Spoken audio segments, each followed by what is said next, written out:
I've got it booked in for a show, blocking the roof back now. I've made a time machine. Right, welcome back to the channel. I've not been recording much because there's just not been a lot going on, nothing massive anyway. I've filled the holes on the front, got a little bit of primer on there, and I've done the window rubbers as well. I've been messing on with the sealer. I wasn't happy with it, but I'm getting happier with it. So I'm just blocking the roof back now. 320, getting it ready for a repaint. So the front's going to be white and the back's going to be black. And I wasn't sure whether these sanding pads would work with water, but they seem to work quite well. I'd have done it dry, but I've run out of 400 grit.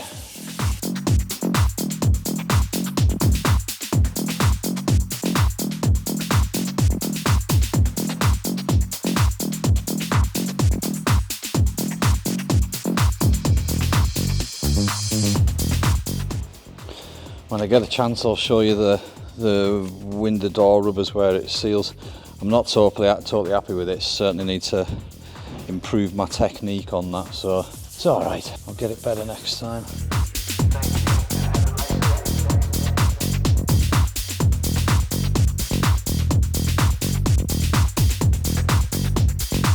Well, I've got it booked in for a show in, I think, June.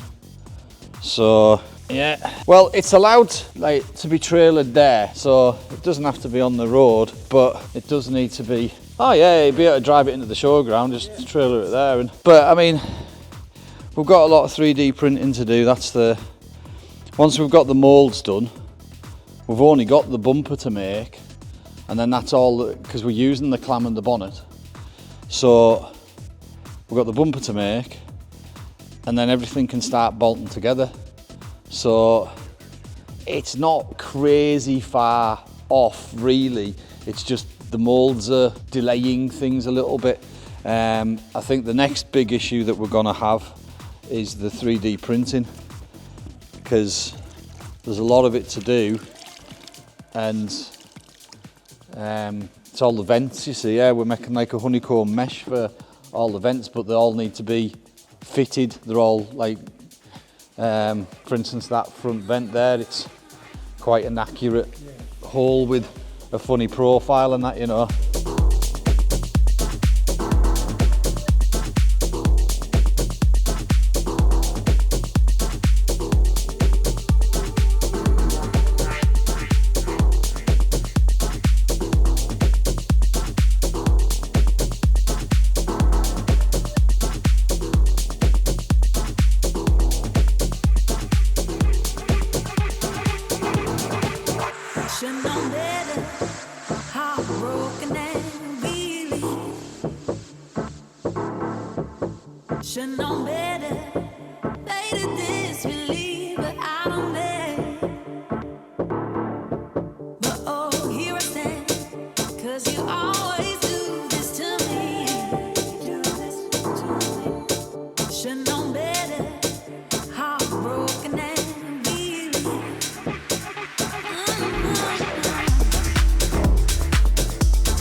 That's the first coat on. Put a light dust coat on first and then hit it a bit harder with the second one.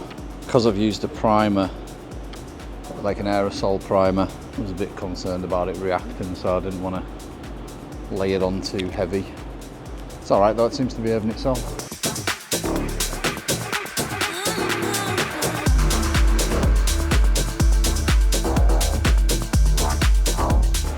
Right, that's the white on.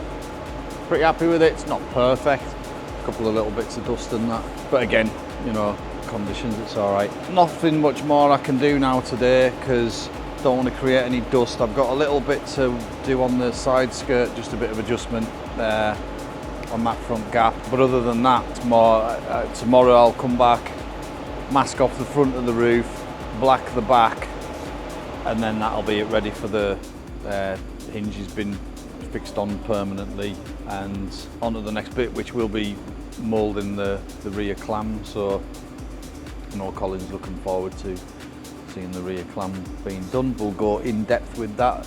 We're going to be laser cutting on the laser cutter over there, all the fences to fit with the form of the body, and that'll make things a lot easier when we're making the mould. So all that to do, but next bit's going to be blacking the back of the roof. So I'll be back tomorrow to do that, and that's going to leave us with another situation where I can't do anything until that's properly dry either. So waiting for paint to dry, but hey, getting there.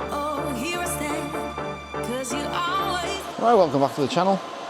Roof's painted white at the front, going to paint it black at the back. But before I start work, I thought I'd show you this because I'll have to take my watch off. I've made a time machine out of the time machine and killed 2 Casios in the process. But now I've got a DeLorean watch. Couldn't afford a Bugatti watch, so I've got a DeLorean watch.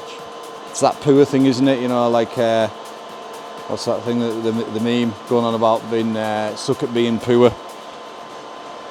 You got to get good at improvising. So I've got some fine line tape. This is the stuff that I should have had for around the vents on the clam, so I'll be redoing that. But this is for set the line for where the black's going to be. So I'm just going to go off the back of these first, the little pillars, whatever we're going to call them. I want to go straight across the roof and line that up best I can with the other side. So it's this side I'm masking. Doesn't put the line just over the edge. And I'm just going to take off the pointy bits on the edge that I've created. And we're doing the same thing along this edge. So I don't want the black to be above the roll, I need it to be just on the underneath side of it. So then once I've got this masked off, I'll just Scotch Brite this back half. This is already sanded, so I'll just scotch that bit there, dust it off, and then I can put the black on. I masked this for the white, but I think I need to unmask it for the black. I want to paint this rubber. All right, Angelo. I'm good, mate, how are you? So that's the roof all masked up. The rubbers have been cleaned down. I've got all the glue off the rubbers because that silver tape leaves loads of glue on the rubbers. It leaves loads of glue everywhere. So I'm just going to scotch this. I might run a bit of sandpaper over this just to, I don't want to make too much dust to be fair, so just where there's like overspray.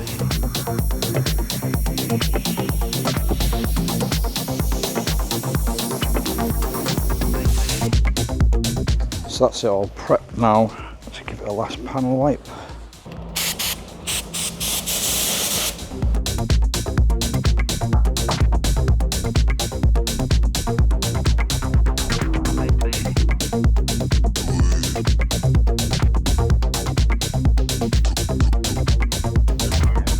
I kind of wish I got a matte, or rather a matte satin. In the paint shop they asked us, do I want satin matte, satin or satin gloss? And I think I went for satin gloss because I thought I didn't want it too matte, but this is how it comes out. So the gloss is gonna calm down on it. I'm pretty happy with these. Looks like a badger or something at the minute, all black and white, doesn't it? It's another step further on. Sunday shift. I've been clearing up over here, so we've got space to work on the clam tomorrow because we're starting the moulding process. So I know Colin's films was wanting to see all this, so this is the start of building the fences so that we can mould the top part and then into this section here. I think Jonathan's on about doing this section first and then the top, but regardless it's 6 2/3. So it's just got these taped on in position at the minute. They will be glued into place. The same for the other side obviously. And then over here, so that there is the back edge of this 3D. Obviously all this has been 3D scanned and he's got the models into the computer now. That bit that you're looking at there was that lip across there, so that you can make one of these for that. So I don't know if you can see that there's a line through. Line right the way through it, yeah. So it knows what shape So now we've got a sketch in here which we can go and edit. So go into edit sketch. Get rid of the body. Get rid of the body like that. So we've got a line, but that line isn't actually a sketch yet. See how it's not highlighting it? Yeah. So you have to go into here, go into fit curve to mesh section, because that's just a mesh section at the moment. Pick your start point and the end point. That's done a sketch now on that. Yeah. So then I can go to here and export that as a DXF. Then I'll put that onto the stick. So that should be called a lip. And then it's coming over to this computer. So plug the USB in, got lip there, drop it into... So you got to open your lip. So dropped it into there, so I can close that now. So that's it in the Lightburn. And you've got a few other software files in there as well. This is the other profiles that I've already been working on. So that's quite a big one. You're not going to get it all out of that board. You're going to do it in two halves or something. Possibly. So I'll move that out of the way. Well, you might get it. If I do it diagonally. You might get it from there to there, yeah. Yeah. So if I flip that round, and then we need to go with that one there. That does a 60mm. Yeah. Well, you can set whatever you want, but it cuts it to the edge of the thing pretty well. Yeah, we can always trim it. I don't know exactly where I want it to go to yet, so it might be bigger than I need. So okay, that. You maybe want to start with a new board just so you've got like a full edge there. I probably will. So now we need to edit that a little bit because we don't want this inner line. So zoom into there, delete that, zoom into there, delete that, and then get rid of that because we only want the outside. Oops. So now I have to join these back together.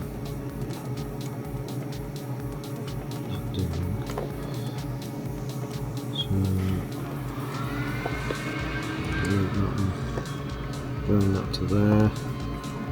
That didn't join on for some reason. How do you know it's joined? Ah, there. Because it does that. So do the same here. Just move that to there. So now we've got a continuous piece like that. So we are going to hang over the edge there, aren't we? Yeah. So if I get a new bit of board.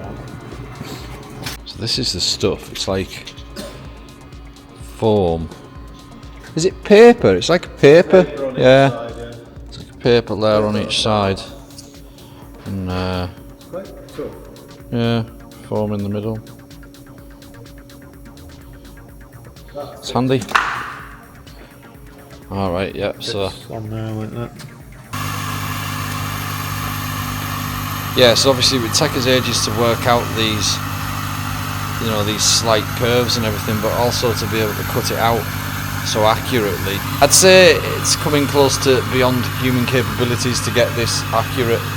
Yeah. Like, certainly this easy anyway. Like, a lot of work in. Would you do that separately? I can just trim it off that and put that bit into there. And would that be doing the top piece first then? I think that would need the top bit done first, yeah. And we could always... I think it'll be easier doing the top piece because like getting all these bits on and trying to do the bottom bit, I think it's going to be like more tricky. Like if we had them on and we could do the top piece and then that would give us all them faces, then it would just be easy to sit it up, you know, like up on its back after that, and the side bits will go nicely. Yeah. It's just a... It's a 6 and 2/3, isn't it?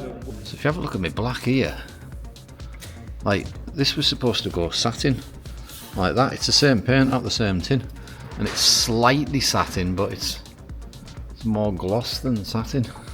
I think it's just because you put heavier coat. Yeah.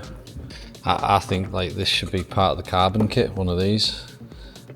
Looks good, I like it. Nice little flicky thing. A flicky extender.